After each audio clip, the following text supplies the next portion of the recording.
এটা তো মহারাজা হোস্টেল থেকে সব স্টুডেন্ট এখানে যারা হোস্টেলে থাকে। তো আমার এনে তো তখন 11টা বাজে, আমার পেরেন্ট যখন করা হচ্ছে সেই টাইমে দু একটা স্টুডেন্ট, প্রথম একটা স্টুডেন্ট পেটের ব্যথা হলো, বললো যে আমার পেটে ব্যথা পড়ে যাইতেছে, এরপরে 1 মিনিটের পর আবার একটা এরকম হইতেছে। তখন আমরা কিছু উপায় নেই, অ্যাম্বুলেন্সে খবর দিয়েছি, অ্যাম্বুলেন্স দেওয়ার পর আমরা একজন টিচার স্টাফ দিয়ে পাঠিয়ে দিয়েছি। টোটাল কতজন পেটে ব্যথা নিয়ে আইছে? তখন 6 জন, প্রথম 6। আচ্ছা, এরপরে প্রথম 6, এরপরে 3 জন। হ্যাঁ, এরপরে দেখা যায় আস্তে আস্তে দেখি 1-2টা আরও হয়, এরপরে আমরা পাঠাইছি টোটাল 12 জন। আর বাকিটা হোস্টেলে যারা আছে সবাইকে চেক আপ করবো সবাইকে। এখন কতজন বাচ্চা অ্যাডমিট হয়েছে? অ্যাডমিট এখন 12 জন।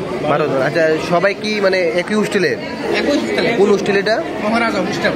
মহারাজা হোস্টেল, ইন্দ্রনগর ডায়েরি ক্যাম্পের সঙ্গে। তারা কোন স্কুলের স্টুডেন্ট? বুরচং girls association. মানে কিসের থেকে হয়েছে প্রাথমিক কিছু বুঝতে পারছে? এটা কিছু বলা যাচ্ছে না, কি কারণে পেটের ব্যথা হলো এটা আমরা বলতে পারছি। সকালে কি হোস্টেলে কোনো খাবার দেওয়া হয়েছিল, এরকম কোনো খবর আছে? এগুলো খেয়ে তো আছে।